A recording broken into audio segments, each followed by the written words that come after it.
Digital Leo. Digital Leo. Mambo vipi msikilizaji, karibu kwenye kipindi cha Digital Leo. Mimi ni Fatina Suleimani. Mimi ni Samuel Mpogole. Na kipindi hiki ni sehemu ya programu ya mpango wa ushirikiano wa kidigitali Tanzania kupitia shirika la Tech and Media Convergence kwa ufadhili wa balozi wa Marekani Tanzania na kwa ushirikiano wa idara ya ofisi ya masuala ya Afrika nchini Marekani. Programu hii ya mpango wa ushirikiano wa kidigitali imelenga kuwajengea wananchi uelewa na kukuza ufuatiliaji wa taarifa mbalimbali ndani ya vyombo vya habari, kupata uelewa juu ya matumizi sahihi ya mitandao ya kijamii, kugundua fursa hatari katika maendeleo haya ya kidigitali ambayo tunazungumzia hii leo. Kwa pamoja tumelenga kukuza hamasa kwa wananchi katika kuleta mabadiliko chanya kupitia uelewa wa taarifa za vyombo vya habari, hasa katika maeneo ya vijijini, hususan katika zama hizi za kidigitali. Na kipindi hiki kimetayarishwa na studio za Highlands FM Mbeya, na unaweza kututumia ujumbe wako kwa nambari 0767 000 927. Sawa, na leo bwana tunazungumzia misingi ya usalama wa mtandao. Msingi wa usalama wa mtandao ndio kitu ambacho tunakizungumzia leo. Unajua bwana, masuala haya ya mitandao kadri siku zinapozidi kuwa, yani kukua masuala ya kimitandao, basi inakuwa ni hatari tena. Watu wengi kweli wamekuwa wakiogopa sana kulingana na teknolojia inavyozidi kukua. Kabisa. Hususan tunavyokuwa tunatumia simu janja, kompyuta na internet kwa ujumla.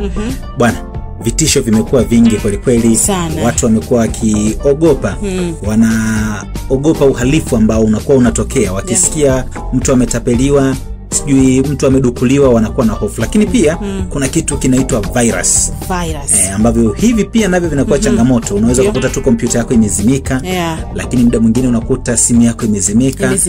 Hii yote tunazungumzia kwenye swala la ulinzi, bila kusahau password, nywila kwenye account, lakini pia kwenye vifaa tunavyokuwa tunatumia. Na kabisa kwenye password watu wengi wanakuwa wanasahau, au wengine wanakuta wanaweka zile password zinakuwa ni rahisi sana. Kwa unakuta ni rahisi hata kudukuliwa au kushare. Unakuta wengine wanashare zile taarifa zao muhimu zile, unakuta labda anwani zake au tuseme zile vitambulisho zile. Tunajua zile.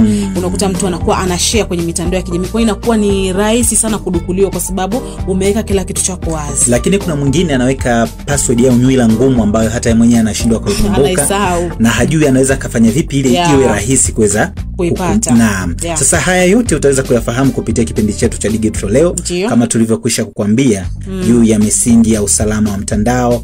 Lakini miongoni mwa mambo ambayo utaweza kufahamu kwa kina ni hayo machache tuliyokwisha kukuambia. Sawa, na msikilizaji anaweza kushiriki nasi kwa hicho ambacho tunakizungumzia kwa nambari 0767 000 927. Kwa hicho tunachokizungumzia utatuambia wewe umejifunza nini na kitu gani ambacho wewe kilishakutokea, labda ulishaikudukuliwa na kitu gani ambacho ulifanya. Sawa, basi mimi nikwambie tuna kila sababu ya kuweza kuhakikisha tunalinda vifaa vyetu, tunajilinda dhidi ya mitandao, dhidi ya wadukuzi ambao wanaweza kuharibu mifumo yetu, kuharibu maisha yetu, kwa sababu kuna athari nyingi sana ambazo zinaweza zikatokea endapo tu mtu unaweza kudukuliwa. Mimi nikwambia weka account yako vizuri, iwe salama dhidi ya wadukuzi, dhidi ya program asidi, program ambazo zinaweza zikaingia zikaharibu simu yako, basi au kompyuta yako, basi kambali nayo ili mambo yaweze kuwa vizuri. Sawa, tumezungumza na wananchi, wametoa maoni yao kuhusiana na wao wanavyolinda mitandao yao au data zao, na sababu gani ambazo zimepelekea wao kulinda, changamoto gani ambazo wamekutana nazo. Kwa majina naitwa Mwanaidi Mohamed. Mimi huaga kama kwenye mitandao ya kijamii ili nilinde account yangu, kwanza huwa natumia password ambayo watu wengine hawawezi jua. Kingine natumia zile setting ambazo zinaniruhusu mimi kutunza siri zangu kule. Mfano labda setting zile ambazo kuna watu hawatakiwi kuona vitu vyako unavyoposti, na seti kule.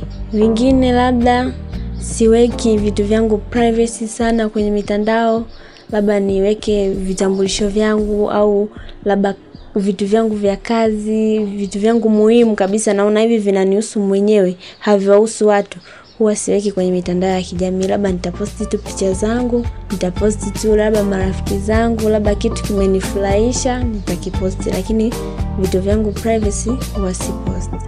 Nakumbuka mtandao wa Facebook, nilidukuliwa account yangu.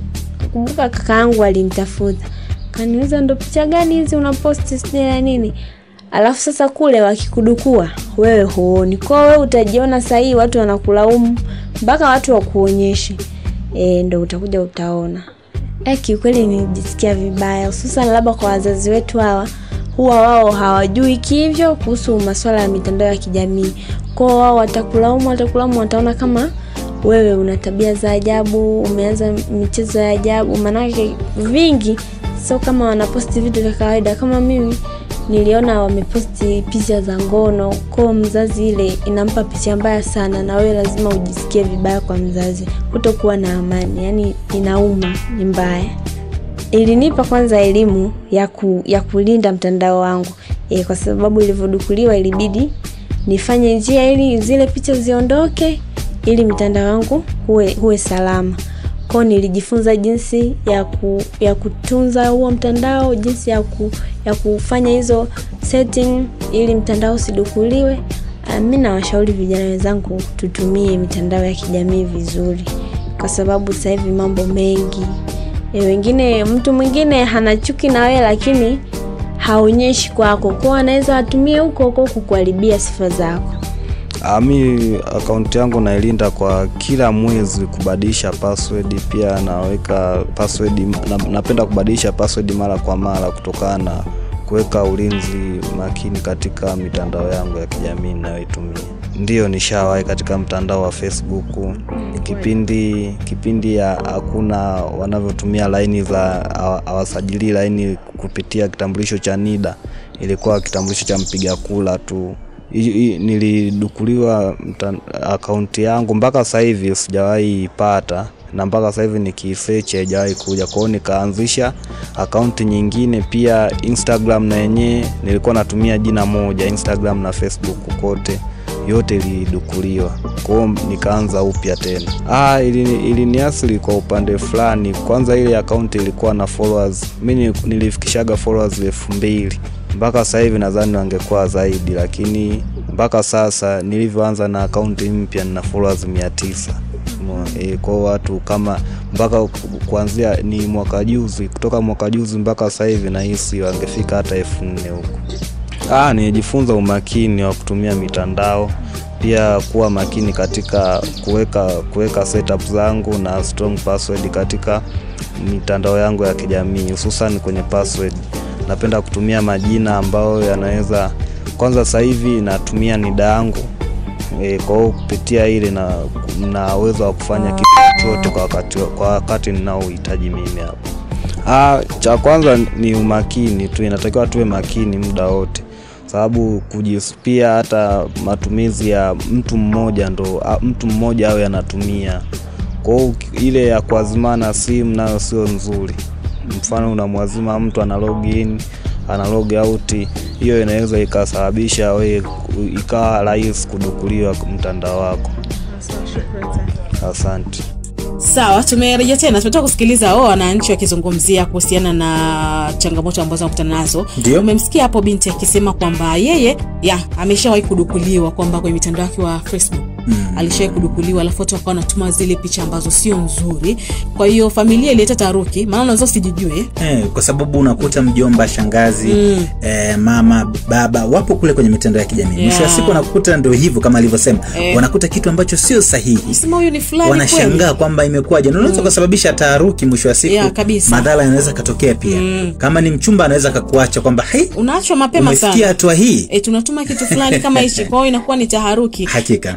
Na wao wamezungumza kitu kizuri kwamba wamejifunza kutokana na changamoto ambazo wamekuwa wakikutana nazo bwana. Sawa, lakini pamoja na hayo mimi nikwambia jambo la muhimu na la msingi, una kila sababu ya kuweza kuhakikisha unalinda program jasusi na program za fidia. Lakini ukiachana na hiyo, mimi nikwambie hakikisha unatumia antivirus kwenye kompyuta yako. Kabisa. Lakini vile vile hata kwenye simu sasa hivi unaweza kukuta kuna kitu kinaingia, data umeacha data on, kuna vitu vinaingia, mwisho wa siku vinaweza vikaleta shida. Sasa kupitia kwa wataalamu ambao tutakuwa nao leo hii tutafahamu hayo yote. Lakini pia muda mwingine unajiuliza, nikikutana na hii changamoto natakiwa nifanyaje? Au wapi kwa kwenda? Vitu vingi unaweza kujiuliza wapi kwa kwenda. Lakini kabla tujazungumzia hapo wapi kwa kwenda bwana, nizungumzie kitu kimoja. Unajua bwana, kwenye maisha yetu kuna zile link ambazo zinakuwa zinaingia kwenye kwenye simu zetu hizi. Maana mtu anakuwa ametengeneza, sio anakuwa amejitengeneza. Yani unakuta ni link imetengenezwa. Kwa hiyo unakuta sasa hivi unapolaba ingia hapa kuna kama labda kuna fursa fulani. Ndio. Unaingia pale kumbe ndo unapeleka taarifa zako, inakuwa ni changamoto. Kwa sababu hata hicho kitu mimi kilishanikuta, unakuta natumiwa linki au mtu anakutumia message kwenye email, ametoa labda kwenye mitandao ya Instagram, akikutumia anakuambia ingia hapa. Sasa ukiingia unakutana na hiyo changamoto. Kwa hiyo epuka sana kuingia kwenye linki ambazo hauzielewi, haujazita nani, hujaangalia kama ziko salama au la. Sawa, hivi ndivyo ambavyo sisi tunasonga kwa uzuri kabisa. Jambo la muhimu na la msingi, endelea kushirikiana nasi kwa kutuma ujumbe wako mfupi kupitia 0767000927. Kumbuka hiki ni kipindi chetu bora kabisa cha Digital Leo ambacho kinakujia kupitia 92.5 Highlands FM. Sawa, na bwana, kila kitu kina mtaalamu wake bwana. Ndio? Kila kitu kina wataalamu wake. Sasa tumezungumza na mtaalamu wa teknolojia ambao ameeleza jinsi ya kusaidia antivirus na maneno siri imara. Watu wanakuwa hawajui.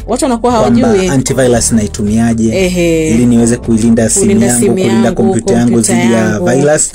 Lakini vile vile muda mwingine mtu anakuwa haelewi kwamba ni kwa namna gani anaweza kapangilia maneno ya siri na mambo mwisho wa siku yakaenda yakakaa vizuri kabisa. Kwa hiyo mimi nikwambie jambo la muhimu na la msingi, ungana nasi ili uweze kufahamu kwa kina. Okay, sawa, tukamsikilize mtaalamu huyo wa teknolojia ambao ameeleza jinsi ya kusaidia antivirus na maneno siri imara. Unajua neno imara sio lile la kuzugazuga, ni neno imara. Sawa. Kwa majina naitwa Ndemela Masalu Masamaki, ni mtaalamu wa mambo ya kompyuta kutokea Believer Computers. Sisi tunajihusisha na shughuli za kompyuta kama uuzaji, utengenezaji na ukodishaji wa kompyuta. Nashukuru sana kwa kunialika kwenye kipindi siku ya leo. Naam, kwa mtu ambaye anasikiliza kipindi cha Digital Leo, atatamani sana kuweza kufahamu, kwanza kabisa, tunapozungumzia usalama wa mtandaoni, jambo la msingi hasa kwa kutumia vifaa hivi ambavyo tunazungumzia vya kidigitali, ikiwa ni pamoja na kompyuta, simu, laptop, iPad na vitu kama hivyo. Tunapozungumzia usalama wa vitu kama hivi tunamaanisha nini hasa? Tunapozungumzia usalama wa mtandaoni, nadhani tuanze kuelezea kwanza neno mitandao. Tunapozungumzia mtandao ni muunganiko wa vifaa mbalimbali vya kompyuta. Muunganiko huo unahusisha lengo maalum. Tunapokuwa na muunganiko wa vifaa vya kompyuta, ndivyo vinavyotengeneza kompyuta kwa lengo maalum. Lengo hilo linaweza kuwa kushare internet, huduma mbalimbali kama za internet, data, message na kadhalika. Kwa hiyo kwenye muunganiko huo, kwa sababu tuko watu mbalimbali, tumesema ni muunganiko wa vitu mbalimbali na watumiaji ni wengi. Inaweza kuwa 2, 3 hadi milioni, dunia nzima inakuwa imeunganishwa. Kwa maana hiyo, usalama ni juu ya kila mtu kuwa makini na lengo lake la kutumia mtandao. Kwa maana hiyo sasa, unapokuwa unatumia kifaa cha kompyuta, simu, tablet, una lengo maalum la kutumia.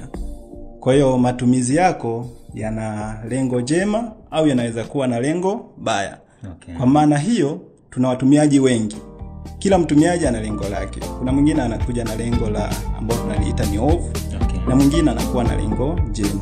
Kwa usalama unaanza kwenye saikolojia ya kwako binafsi kwanza. Ndio. Kuna kitu kimoja watu wamekuwa wakikizungumza, kimekuwa kikisikika, lakini kuna baadhi ya watu naamini wanaweza kawa walikuwa hawafahamu, lakini kupitia leo hii kipindi chetu bora cha Digital Leo, na wewe mtaalamu upo hapa, natamani uweze kutufafanulia kuhusiana na antivirus. Mtu anapoambiwa antivirus ni kitu gani hasa, kinafanya kazi gani na kinatumika hasa kwenye vifaa gani? Antivirus ni, tunapozungumzia vifaa vya teknolojia kama kompyuta, simu, tuna vitu vinaitwa program. Ambao tuna program tumishi ambazo zile tunazitumia kwenye kompyuta kwa ajili ya kufanyia kazi mbalimbali. Sawa? Kwenye programu hizo tuna programu haribifu pia. Sawa? Programu haribifu zimetengenezwa kumzuru mtumiaji wa kifaa. Kwa hiyo tunakuwa na antivirus kwa ajili ya kujikinga na programu haribifu. Kwamba wewe umetumia kifaa chako kwa lengo la kutumia matumizi yako mema. Lakini kuna mtu anatengeneza program kwa ajili ya kutaka vitu mbalimbali kutoka kwako bila wewe kujua. Kwa program zinazotengenezwa kwa lengo la kuasiri au la kuchukua taarifa za mtu bila yeye kujua, zile tunaziita program haribifu au virus. Kwa zile zinaingia kwenye kifaa chako, inawezekana bila wewe kujua, na zikaendelea kuishi. Kwa hiyo program ambayo inakusaidia kujikinga na program haribifu tunaita antivirus. Yeah. Mtu anatakiwa azingatie nini anapochagua programu hizi ambazo zinaweza zikawa sahihi katika matumizi yake dhidi ya virusi ambavyo au virus ambazo zinaweza zikawa zinasababisha shida kwenye kompyuta yake? Anapochagua program kama antivirus, ndio kuna vitu kadhaa vya kuzingatia. Antivirus zimetengenezwa katika makundi mawili makubwa. Kuna makundi ya kulinda kifaa kikiwa offline kwa mtumiaji ambaye hatumii sana internet, lakini kuna antivirus ambazo zimetengenezwa kwa kulinda pia kifaa kikiwa offline na kikiwa mtandaoni pia. Kwa sababu virus wengi au programu haribifu nyingi zinasambaa sana kupitia mtandao. Inapofika kwenye kifaa chako, utaisambaza aidha kupitia jumbe zako au kuhamisha data kutoka kifaa kimoja kwenda kifaa kingine. Kwa maana hiyo sasa, unapochagua antivirus lazima uangalie matumizi yako kwanza. Kama ni mtumiaji wa mtandaoni, lazima uchague antivirus ambayo ina uwezo wa kufanya ulinzi mtandaoni.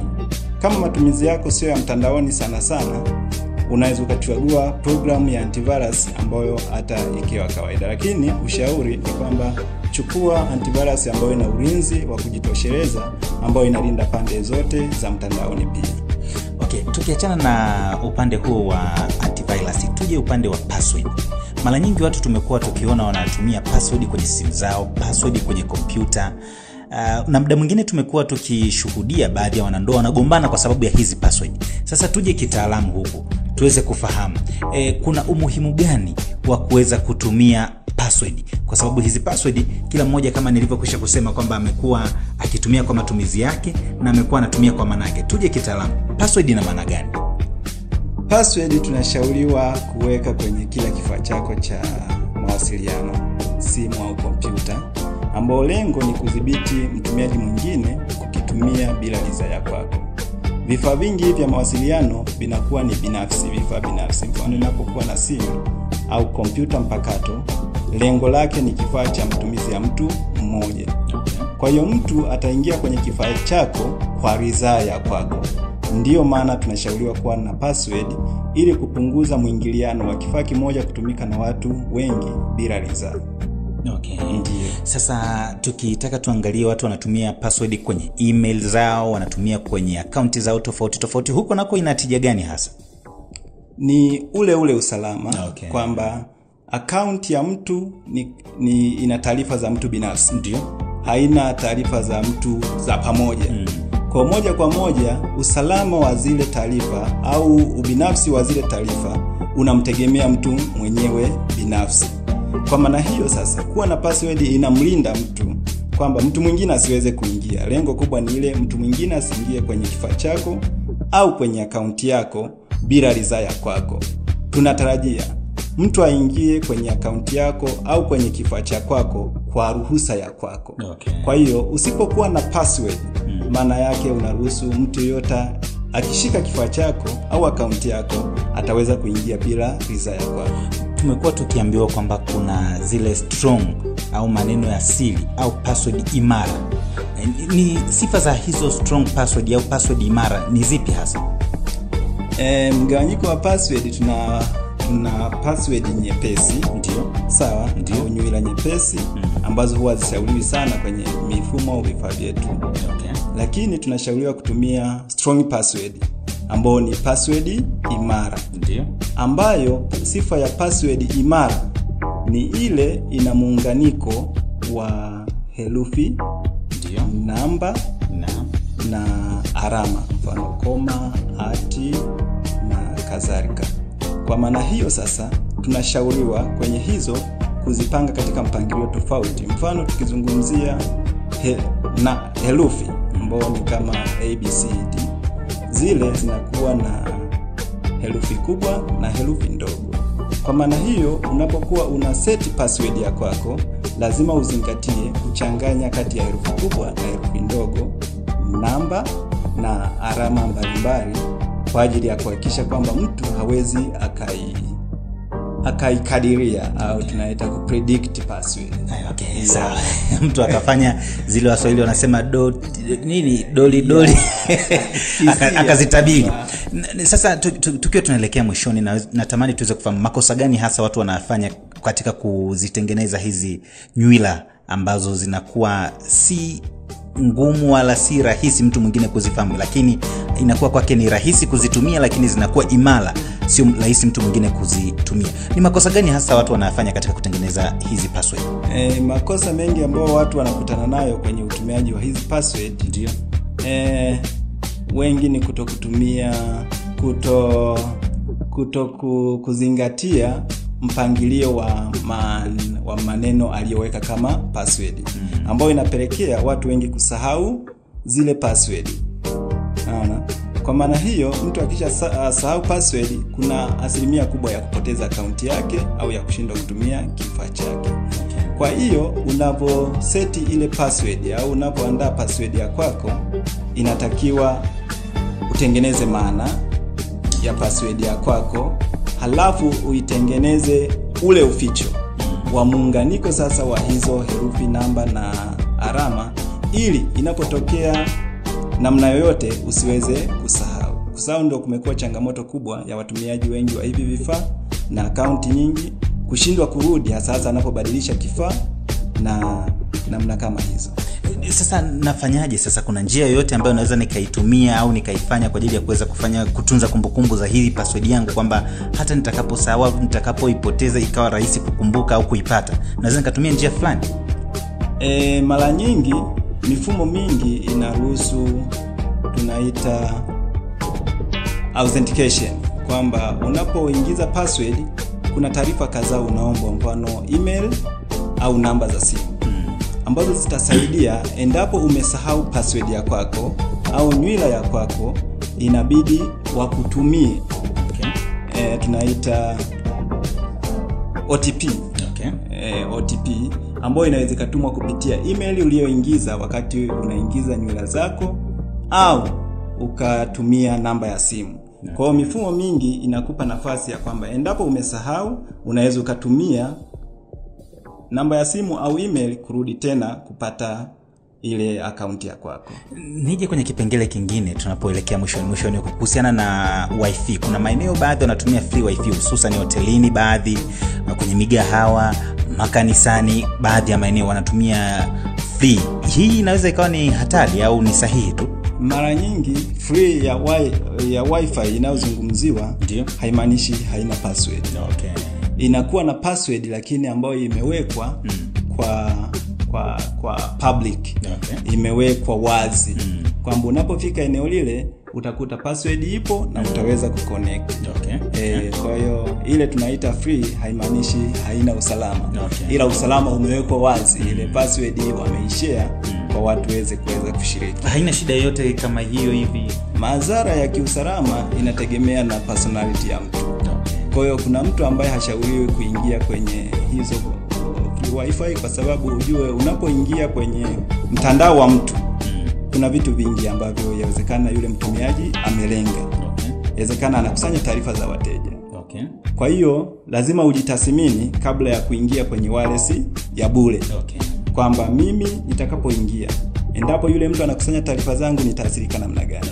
Kwa lazima utambue hiyo, ukubali kuconnect au utumie internet ya kwako. Kwa ushauri mzuri, kama inaweza usipende sana kutumia free wifi kwa sababu wengi zinakusanya taarifa zako binafsi na asilimia kubwa wewe bila kujua.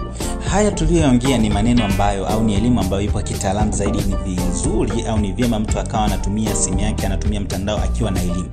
Kwa wale ambao hawana elimu, unapenda kuwashauri nini? Tunapoingia kwenye mtandao lazima ujue lengo lako, kwamba mimi nimenunua simu kwa lengo la kuwasiliana 1, 2, 3.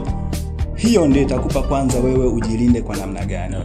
Ukae ukijua unapoingia kwenye mtandao wote tunapozungumzia mtandao wa kijamii labda kama Facebook au kadhalika, ujue kabisa unapoingia tu ujue hauko peke yako, na tayari kuna watu wengine wanaona taarifa zako, yawezekana wewe bila kujua. Ni zaidi ya mtu mmoja ana access. Kwa watu wengi changamoto wanaojua kwamba anapokuwa na access ile account yako yake kwenye mtandao fulani, anahisi kwamba yuko binafsi. Kumbe wakati huo amejiunganisha na watu milioni kadhaa duniani. Kwa hiyo huwezi ukajua wale watu wako mle wanataka nini kwako. Kwa hiyo cha kwanza lazima ujue kabisa unapoingia kwenye mtandao wote, ujue mko timu ya watu wengi na kila mtu ana lengo la kwake. Kwa pale inaweza ikatokea lolote. Anaweza ikawa mtu fulani akakufuata kwa kujua au kwa kutokujua, akikushawishi kufanya kitu jambo fulani na wewe ukalipokea, aidha kwa kuhisi tu kwamba kila mtu aliyeko mtandaoni ni salama. Sawa, tukiwa tunaelekea mwishoni kabisa, nini ambacho ungependa kuambia Watanzania wakazi wa nyanda za juu kusini ambao wanakusikiliza leo hii kupitia 92.5 Highlands FM Radio, hususan kupitia kipindi chetu bora kabisa cha Digital Leo? Nini ambacho ungependa kuacha nacho Bwana Masamaki? Asante sana. Mimi nadhani nitoe tu ushauri kadhaa kuhusu usalama wa vifaa vyetu. Cha kwanza, unapoingia mtandaoni au unapokuwa na kifaa chako cha mawasiliano, sasa simu, kompyuta, ukae ukijua kabisa hauko peke yako. Iwe ile kifaa chako kiwe mtandaoni au kisiwe mtandaoni, ukae ukijua kabisa kwamba hauko peke yako. Kuna watu wanakusikiliza, kuna watu wanakurekodi na kuna watu wanakutazama. Nazungumza hivyo kwa sababu vifaa vingi vyetu vina microphone, vina speaker, vina kamera. Kwa hiyo hizi vifaa vyote vina uwezo wa kuchukua taarifa zako kwa kujua au kwa kutokujua. Kwa maana hiyo, unapokuwa na kifaa chochote cha mawasiliano, simu au kompyuta, tambua kuwa kabisa hauko peke yako eneo lile. Hata kama umejifungia chumbani, au ukijua kabisa hauko peke yako. Nadhani hilo ni jambo la msingi, kila mtu inatakiwa atambue hilo. Sawa, umetoka kumsikiliza mtaalamu huyo, ametupa madini ya kutosha. Bwana Masamaki. Masamaki bwana. Bwana Masamaki huyo. Mtaalamu kweli na hata lugha aliyokuwa anatumia unaona kabisa ni lugha ya kitaalamu kabisa. Ambaye hata mtu yule ambaye alikuwa afahamu basi anaweza kupata upeo vizuri kwa ajili ya kuweza Mimi nilikuwa sifahamu vizuri kama zile password, zile wifi inaweza kuwa na changamoto. Kutumia wifi, free wifi. Kwa hiyo unaweza kaenda ukajiconnect pale unasema hapa pana free wifi. Na tunapopenda kukimbilia wifi, taarifa zako ikawa ni rahisi sana kudukuliwa. Kumbe kwa kweli ni changamoto. Kumbe hadi wifi bwana na yenyewe ni changamoto. Inaweza kadukua na ni taarifa zako kupitia wifi. Hakika tumepata madini. Sasa kwa wewe ambaye ulikuwa ufahamu, bila shaka kuna kitu ambacho umekipata hapo. Kabisa. Naam, sasa twende tukapate burudani kidogo. Waswahili wanakuambia kazi na dawa. Kazi na dawa. Nasi tunakwambia huku tukiendelea kupeana madini basi tuna haki ya kuweza kupata burudani kidogo. Kabisa. Unafahamu msondongoma wewe? Msondongoma nafahamu hivi. Nitakaza moyo hapa duniani ni washinde wafiti. Bwana, burudani hiyo inakujia hapa. Tutakaporejea moja kwa moja tutakuja kupitia ujumbe wako mfupi, lakini pia tutakuja kukwambia nini hasa kinafuata. Digital Leo. Digital Leo.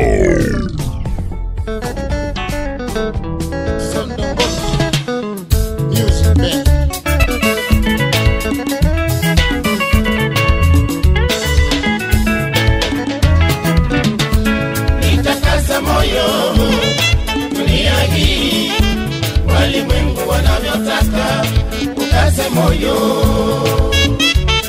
Yarabi Mola Kilinde Nitakasa moyo dunia hii, walimwengu wanavyotaka ukase moyo.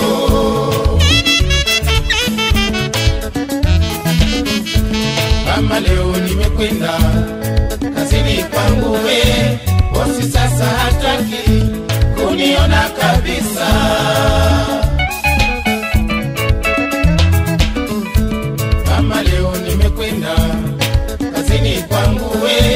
Bosi sasa hataki kuniona kabisa.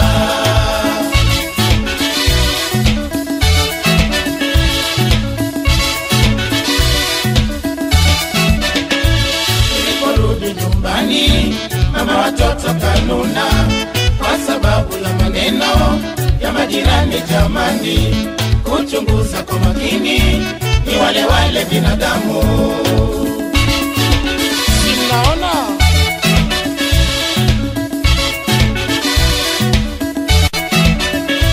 niliporudi nyumbani, mama watoto kanuna kwa sababu ya maneno ya majirani. Jamani, kuchunguza kwa makini, ni wale wale binadamu.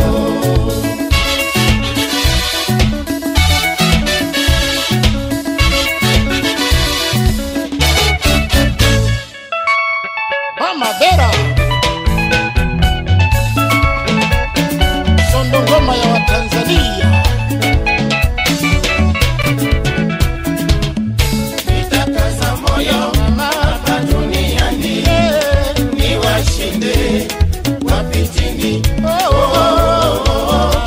Mola nilinde,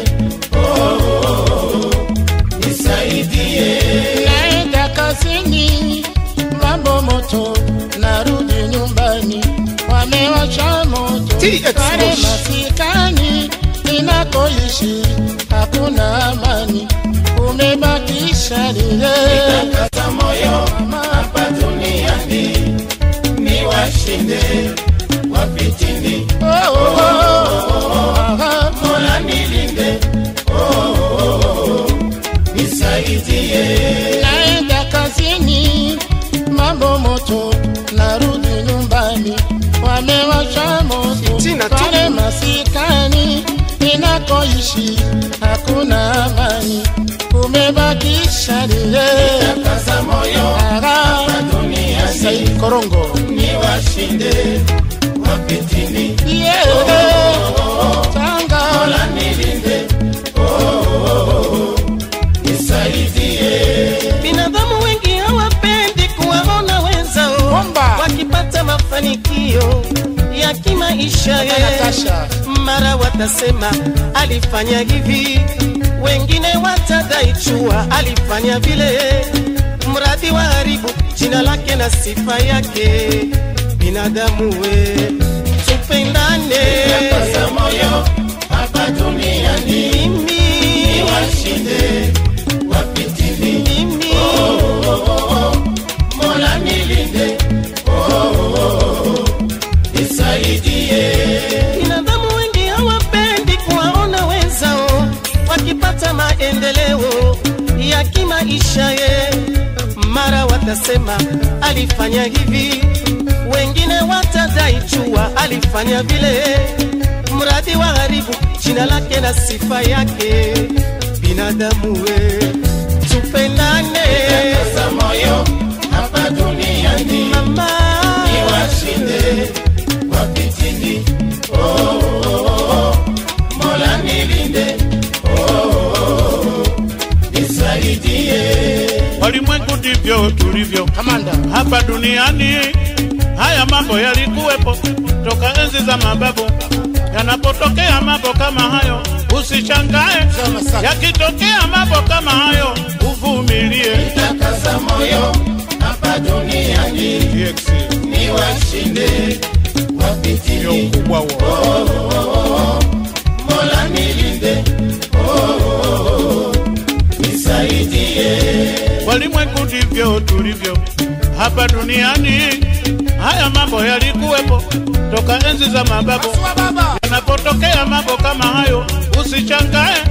Yakitokea mambo kama hayo, uvumilie. Nitakaza moyo hapa duniani, ni washinde wapitini. Jerry Mabera, Mana Kigoma, Mola nilinde, Tanzania. nisaidie. Mola nilinde, nisaidie.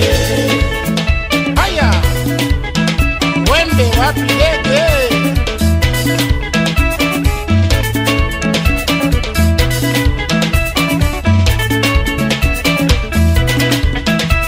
Mama Aileen promotion.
kwa moja haya twende kidogo tu haya twende kidogo tu haya twende nacheza umeme hao haya twende Tanaka Saibu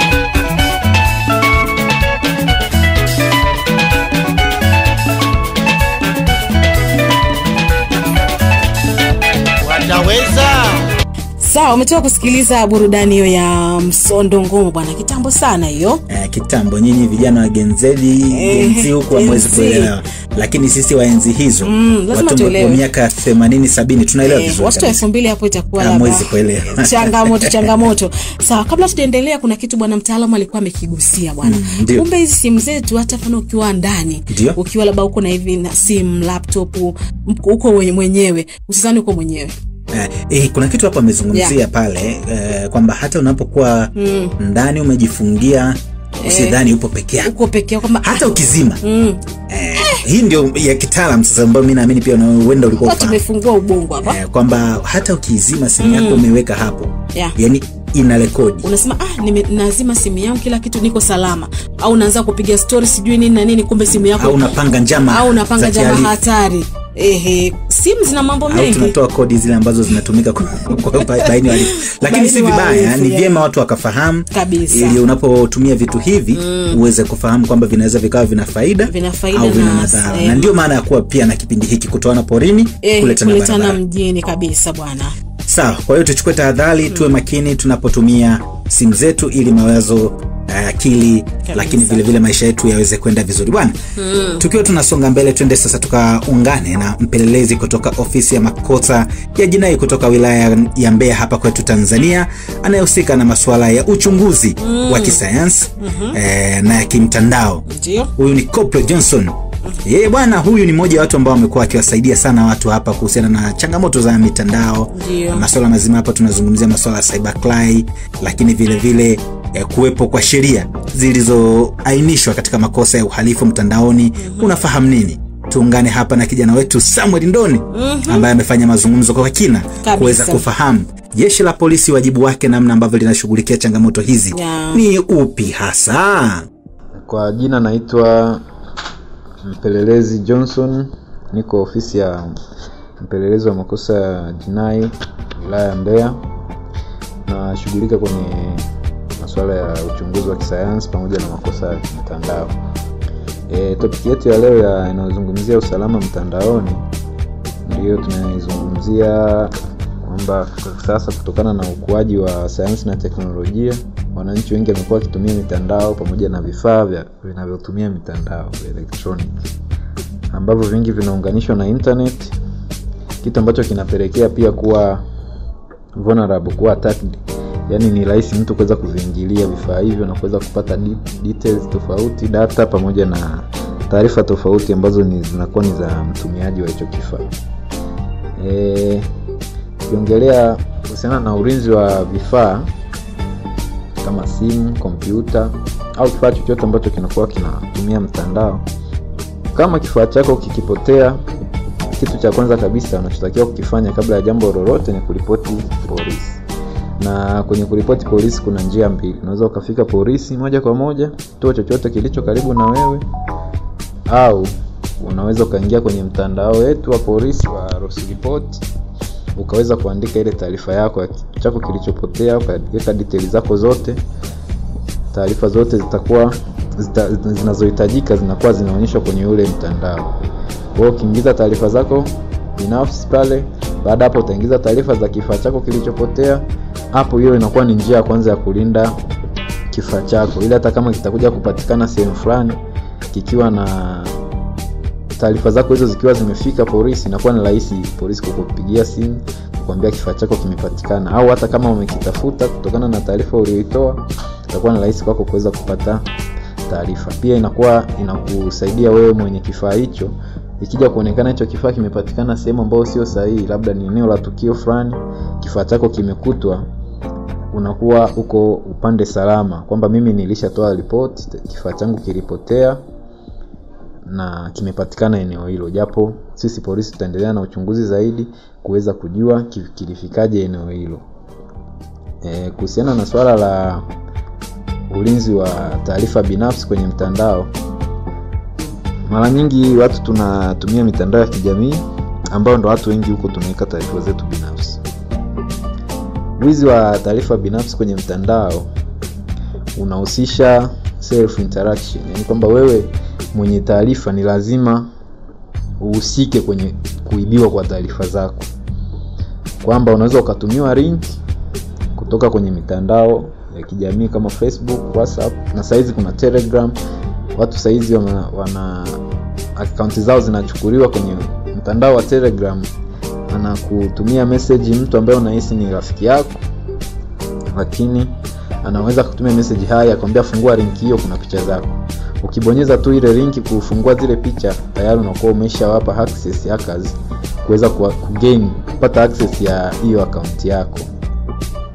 Kwa hiyo kwenye mitandao ya kijamii, swala kubwa la ulinzi wetu binafsi ni kutokufungua link yoyote ile ambayo hujui ilikotoka. Au hata kama unaona huyu aliyemtumia sina taarifa za hiyo link au sina connection yoyote na hiyo link, usifungue. Ukiona unatakiwa uifute kabisa, ili kuweza kulinda wewe taarifa zako binafsi, kwa sababu huyo mtu akishapata access ya kuingia kwenye account yako, anakuwa ana uwezo wa kuona taarifa zako binafsi. Ataona namba yako ya simu, ataona uko wapi, ataona taarifa zote ambazo wewe umezijaza kwenye account yako. Na mara nyingi watu wengi kwenye kufungua account zetu tunaweka taarifa zetu za ukweli, unaandika umezaliwa lini, umefanyaje. Sasa mtu akishapata tu taarifa yako kwamba umezaliwa lini kwa haka mzuri, hapo ni tayari umeshampa access ya kuweza kukufikia wewe na kuweza kupata taarifa zako nyingi zaidi. Au anaweza kupata hadi familia yako inapatikana wapi, watoto wako ni nani na nani, kila kitu ambacho kinakuhusu wewe, ambacho wewe umekiweka kwenye mtandao. Ukishamruhusu mtu kuingia kwenye account yako, unakuwa kama vile tuseme unakuwa uchi kimtandao. Mtu anaweza kaview akaweza kuona kila kitu ambacho wewe umekiweka kule. Kwa hiyo jinsi ya kulinda taarifa zetu au data zetu binafsi dhidi ya wadukuzi. Mdukuzi ni lazima akutumie kitu ambacho wewe utakigusa. Unaweza ukakigusa au utatakiwa ukibonyeze. Sasa kwenye hiyo ya kugusa ndio hiyo nimezungumzia link. Link ukiigusa inaweza ikakuletea OTP, ile one time password, ile ambayo itakuja kwenye simu yako, alafu atajua ni njia gani atumie ili wewe uweze kumrudishia kule. Kwa hiyo ukigusa link ukaweza kupata hiyo one time password, ukamrudishia yeye, ndio ataweza kugain hiyo access ya account yako. Kwa hiyo usipoweza kugusa hiyo link na kupata hiyo one time password ukamtumia, unakuwa tayari umeshalinda taarifa zako binafsi. Njia nyingine ya kulinda dhidi ya wadukuzi ni kutokufungua hizi site ambazo waga zina pop up zinaonekana kwa juu. Hapo unakuja website ambayo hata hujui, labda inakuletea picha fulani au inakuletea taarifa fulani wewe hujui, lakini unaenda kufungua wala hujaiomba. Na mara nyingi sana, kwa mfano kwenye watumiaji wa simu za Android wanakutana na hii changamoto sana. Kuna application nyingi zinajiinstall kwenye simu, kwa kuibonyeza tu inaweza kwa mfano zile ni inatoka Opera, zinakuja kama browser, inakuletea taarifa nyingi. Sasa kwa kuwa wewe unahitaji labda kusoma zile taarifa, ukibonyeza tu ile unashangaa kuna application iliingia kwenye simu yako bila wewe kuwa umeinstall au umeidownload Play Store au sehemu nyingine yoyote. Lakini chanzo cha hiyo application ni baada ya kupop up message pale kwa juu, wewe ukaenda kuibonyeza, ukatamani kusoma ile taarifa, alafu inakutaka kuomba arau inavyozidi kuarau zile ambazo yenyewe inakuletea, kwa sababu na Tanzania mara nyingi hatuna tendency ya kupenda kusoma. Kwa hiyo mtu unaona labda yale maelezo ni marefu, hutaki kuyasoma kujua anataka nini na nini, wewe unaendelea kuarau. Unavyoarau unaruhusu application inainstall kwenye simu. Ikishajiinstall kwenye simu, hiyo application wewe hujui imekuja na taarifa gani.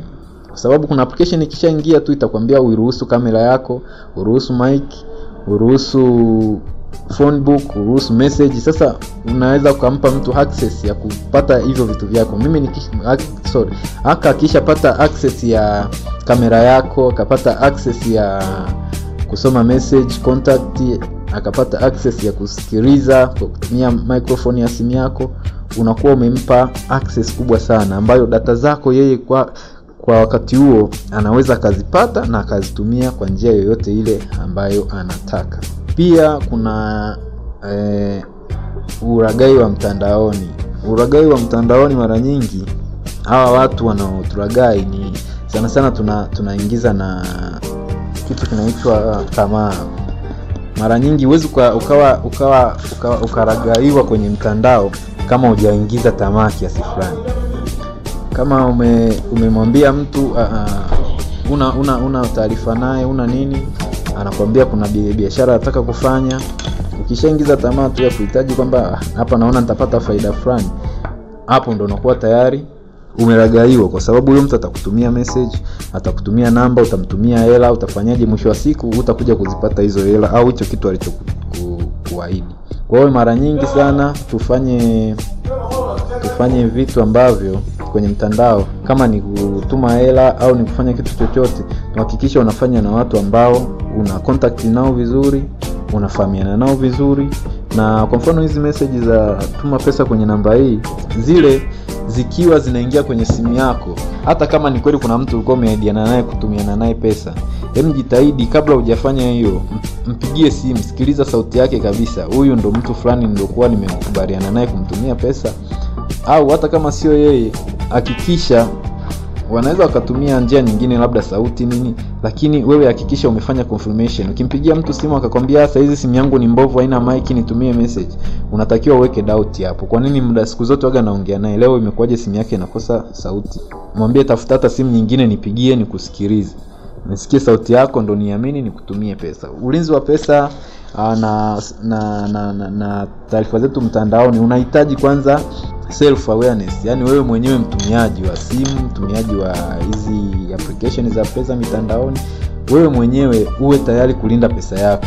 Usiwe mtu haraka wa kutoa pesa au kutoa taarifa yako yoyote kwenye mtandao ambayo unadhani huyo mtu anayekwenda kuichukua matumizi yake uyajui. Sawa, baada ya hapo tunaweza tukazungumzia kidogo pia kuhusiana na makosa ambayo yapo kimtandao, ili watu wawe na uelewa pamoja na adhabu zake za makosa mbalimbali. Kwa mfano, kuna kosa la kusambaza ujumbe wa kuudhi. Mtu anapokutumia ujumbe wa kuudhi kwenye mtandao, hili ni kosa ambalo linapatikana kwenye sheria ya inaitwa Electronic and Postal.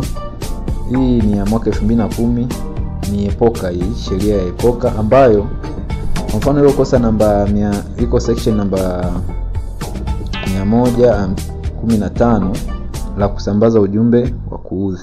Ili adhabu yake ni miezi 12. Adhabu yake ni miezi 12 au faini isiyopungua milioni 5. Kosa jingine ni kukutwa na simu iliyoibiwa. Wewe ukikutwa na simu ya mtu iliyoibiwa, hili ni kosa, watu wengi hawajui. Sasa akasema nimeuziwa sibini, lakini ni kosa kukutwa na simu ya mtu iliyoibiwa. Hili kosa kifungo chake ni miezi 3 na faini sio chini ya shilingi 500. Pia kutokuripoti kupotea au wizi wa simu au laini, hili nalo ni kosa, watu wengi hawajui. Usiporipoti simu yako ikiibiwa au laini yako ikiibiwa, ni kosa ambalo unaweza ukafungwa miezi 6 au unaweza ukapigwa fine kati ya shilingi 300 mpaka 500 au vyote kwa pamoja. Kosa jingine ni kuuza line bila kusajili. Hili pia ni kosa ambalo wanafanya wao wasajili line. Hili kosa adhabu yake ni miezi 12 au faini milioni 3 au vyote kwa pamoja. Kosa jingine kutumia line bila kusajili. Hili adhabu yake ni miezi 3 jela au faini 500.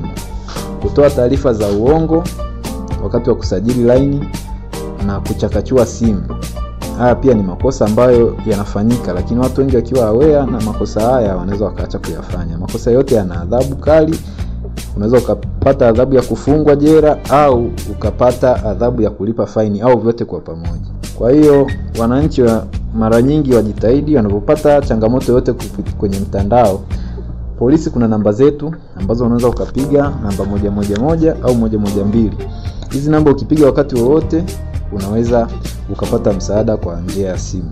Au kuna namba ya TCRA ambayo ni 15040 Hii ni namba ambayo inatumika kuripoti zile namba za uhalifu. Namba yote inayokupigia simu au inayokutumia message ambayo unaona hii message ni ya kitapeli, ukitumia namba hizi utaweza kupata msaada kwa haraka.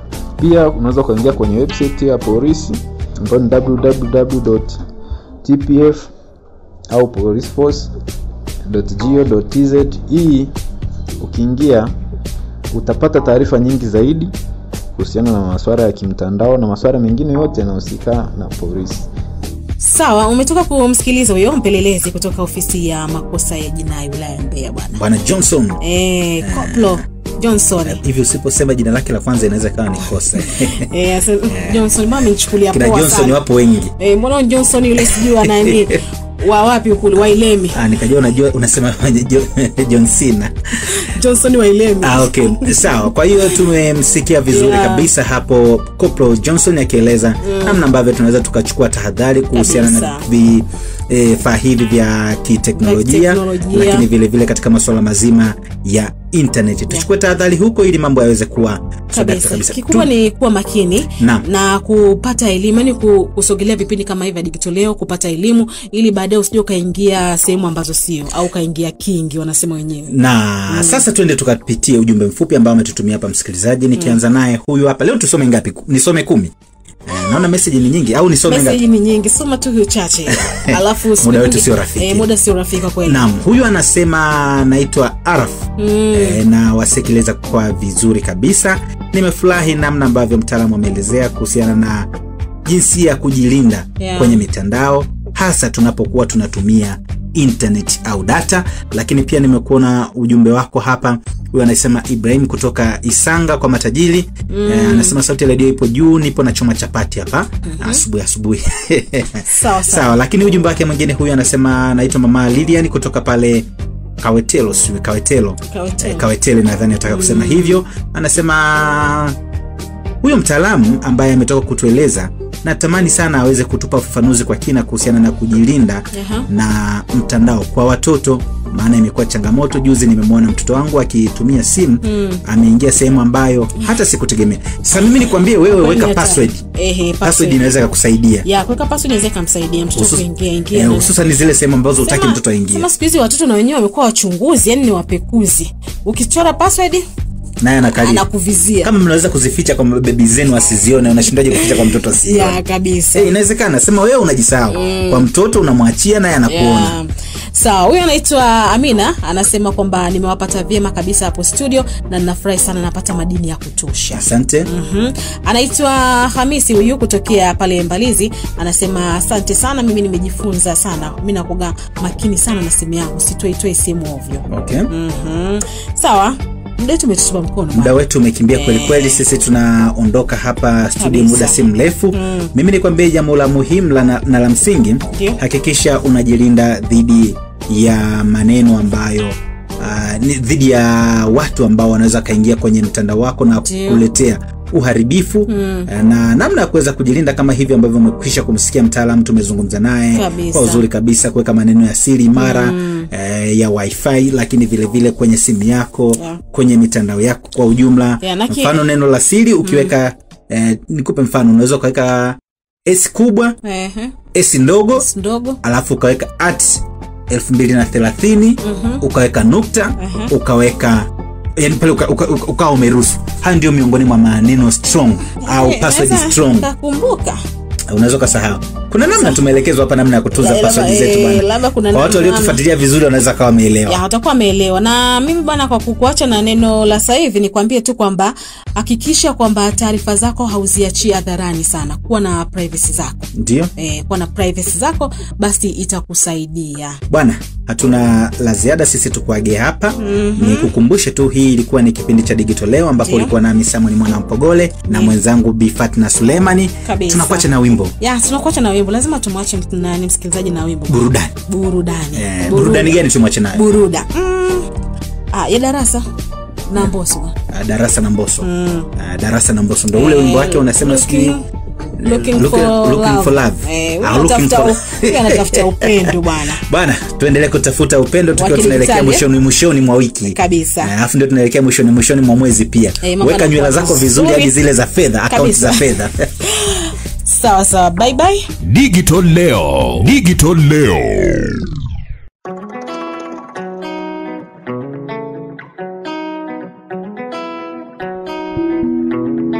It's Kaniba. Mapenzi yakianzia 10, kazi kubwa ni kumaintain. Nishatoka na dema gomen, tukaja kumwagana miko chini. Nikaripita gini na gini. Hakuna nichogenza ya pen. Sasa ukae tulie. Nimeiweka reani roho yangu mimi. Penzi ni mitiani kila siku mimi.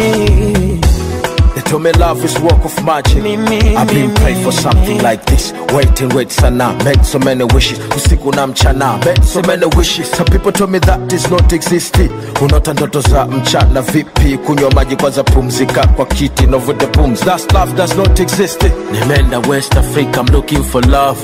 They told me love don't live here. I've been to South and North. Desperate for love. Napishana napita njia. East to Central Africa. Wapi kuna love? Kila nae muulizia across around the world is seeking for the love. They told me love don't live here. Niseme sina bahati ama mambo hajanyoka, naye mtaka simpati, labda tatizo ni nyota. Usela nipunguze usela, maana mapenzi na usela nikutia chumvi kwenye pera. Usela nipunguze usela, maana mapenzi na usela nikutia chumvi kwenye pera.